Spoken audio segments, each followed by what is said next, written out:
Shalom, Hebrews. All right, for those Hebrews that think that it wasn't no 10 tribes around and that it was 10 lost tribes, if you read the book of Jeremiah, he'll tell you that he was dealing with the Israelites during King Josiah's time. This is, King Josiah was around about 638 BC. And the prophet Jeremiah goes to start at 627 BC to 588 BC, when we all went into Africa.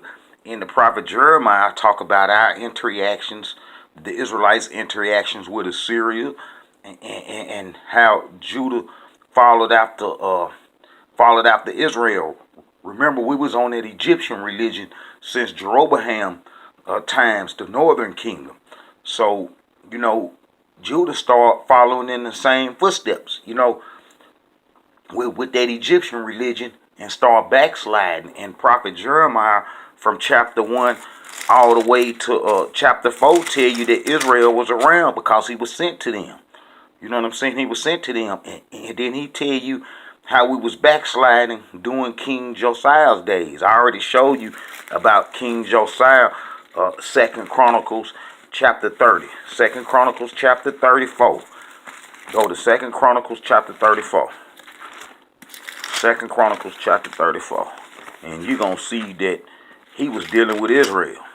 And that it wasn't no 10 lost tribes like during the Assyrian captivity. They tried to say that 10 tribes was taken away, and that's how all the other people in different places, they got pigmentation. The majority don't are Hebrews, and that's false, because King Josiah had all the tribes. Whenever you see Israel mentioned, he talking about the northern kingdom. All right, if you go all the way to Second Chronicles 30, you'll see that's King Josiah's great-grandfather, King Hezekiah. And you'll see that King Hezekiah had all the tribes, because he sent a letter to everybody to come to Passover dinner. And King Hezekiah gonna be like from 715 BC. All right, King Josiah gonna be from like 640 BC, 638, 640 BC. And the prophet Jeremiah, it's gonna be like 627 BC to 588 BC. And then this prophet tell you how he was dealing with the children of Israel. So for all you people that's trying to teach a doctrine that's not true, our history gonna straighten it up. We the Hebrews, and we starting to come into heritage, so your lies gonna be seen easily, real easily. So if a brother or a Hebrew sister read from Jeremiah 1 all the way to 4, you're gonna see that the prophet Jeremiah was sent to the children of Israel in Judah, but he was mostly sent to Judah because that's where he was, and it was like the last kingdom. Everybody was kind of like going into Judah and stuff, starting to live there and stuff, because we was being attacked during the Babylonian times, and that was a fenced city. You know what I'm saying? They had walls around it, and everybody was kind of like up in there until the Babylonians broke it down and then snatched the leaders, and then the 99% us went into Africa. That's the book. That's Jeremiah chapter 44. Chapter 44, verse 15, 16, 17, and 18. But what's significant, if you read Jeremiah chapter 44, verse 2, you'll see that the whole land was empty. The whole land was empty. This said the Elohim of hosts, the Yah of Israel, ye have seen all the evil that I have brought upon Jerusalem, and behold, the cities of Judah, and behold, this day they are a desolation, and no man dwelleth therein. It wasn't no Hebrews there. Either you was in Babylon, being taken to Babylon, you know what I'm saying, or you went into Africa by way of Egypt, the 99%. And that's when you get to chapter 15. Chapter 15. Chapter 44, verse 15, 16, 17, and 18 tell you how we said that we wasn't going to do the law no more, and how we was through doing the law, and how we was only going to worship Egyptian religion. And that's basically what the prophet Jeremiah was sent in to tell us not to do. You know what I'm saying? And you got the same kind of Hebrews now that got that stubborn heart, got that stubborn mentality and don't want to listen to the truth. You know what I'm saying? And how our whole heart is set on doing what the enemies taught us, because we got to remember we come from slavery. Our whole heritage was blotted out. So ain't nobody come out of slavery knowing the truth. You had to get your doctrine from reading and studying, sitting down and studying, or you gonna believe in what the people wrote that enslaved us, basically. You know what I'm saying? The people that set a doctrine up for us, you're gonna have to believe in what they saying. You see what I'm saying? So it's a known fact, you know, that if you sit down and trust in Almighty Yah, He gonna show you the truth. You're gonna see your heritage. It's impossible for you not to see your heritage, because we got to come into our heritage. You know what I'm saying? We all gonna worship Almighty Yah from the heart. You see what I'm saying? We're gonna believe in Almighty Yah in our heart. We ain't gonna need no monuments. You know what I'm saying? Like the Ark of the Covenant. If you're reading Jeremiah 1 through 4, you'll see that, you know what I'm saying, he even say that we won't even need the covenant no more. The Ark of the Covenant. We won't even remember that. And look at them Ethiopian folks that ain't even Hebrews. They got the Ark, saying that they are the Hebrews, and they worship the Ark. You see, if you know your heritage and your history, you won't believe in that stuff. You know what I'm saying? That's like all them folks that say that they Hebrews and all these different lands and stuff. That's impossible, because the Hebrews ran into Africa and was taken to this Egypt. You see, they got an obelisk up in New York. The same one that we was enslaved with in Egypt is in New York. So, you know, you got to go to the Tanakh to get your truth. You got to go to the Tanakh to get your truth. But this is what we did.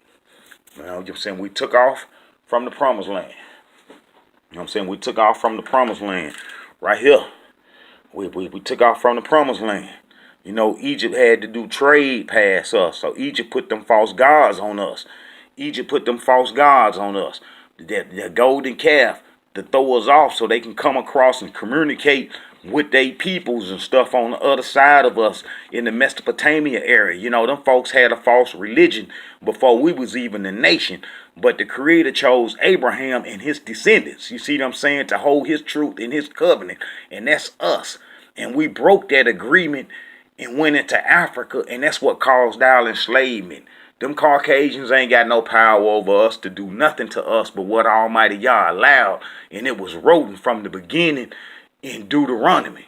See what I'm saying? In Deuteronomy, when Prophet Moses laid the history down, the blessings and the curses, you see what I'm saying?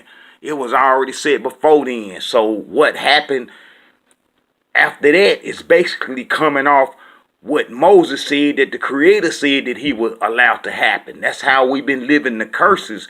And they did it. They was the instrument of doing it, but they think that they got the power and they the reason behind it. And we believe that mess. Don't believe that mess no more.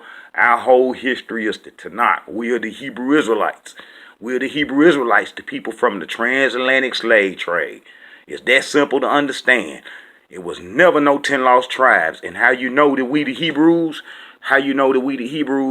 is because after you read the book of Jeremiah, the 99% went into Africa to worship the Queen of Heaven. They never came back out.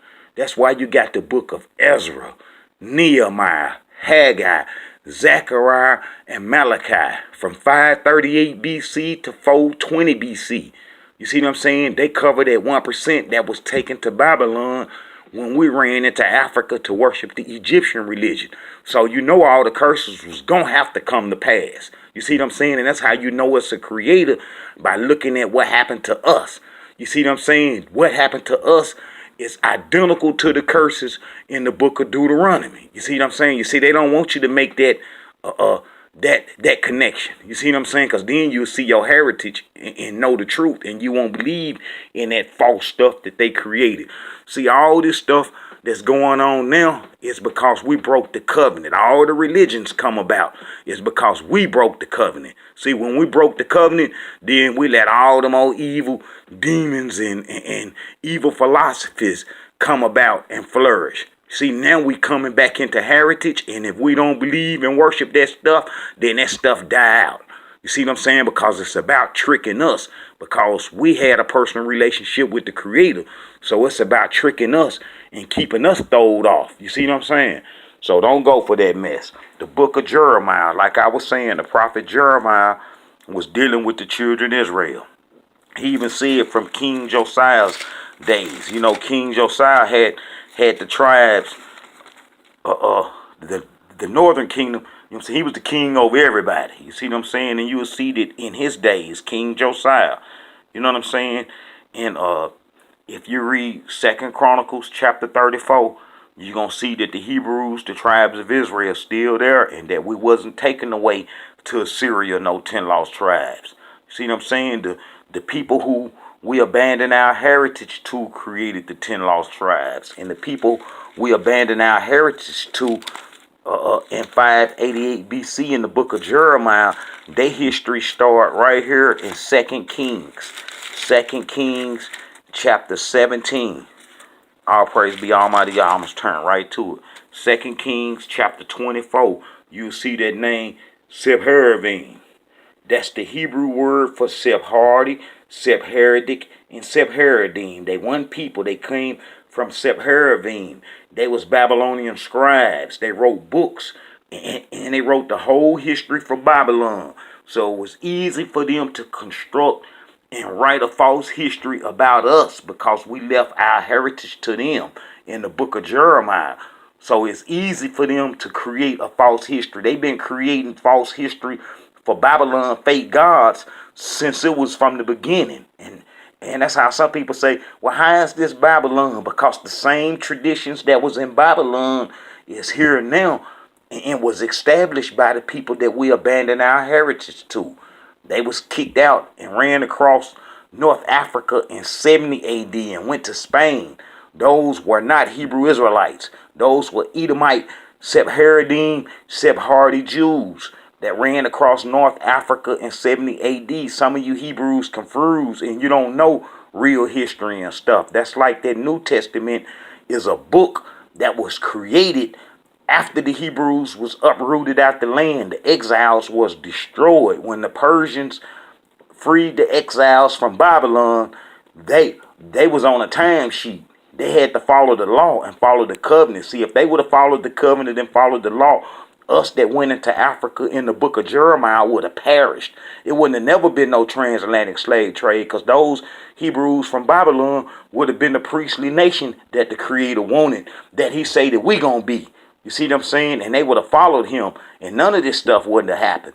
But the Greeks destroyed the Persians, and then came in and destroyed the exiles, that 1% in the book of Ezra, Nehemiah, Haggai, Zechariah, and Malachi tell you about their destruction and how their heart wasn't into following the Creator.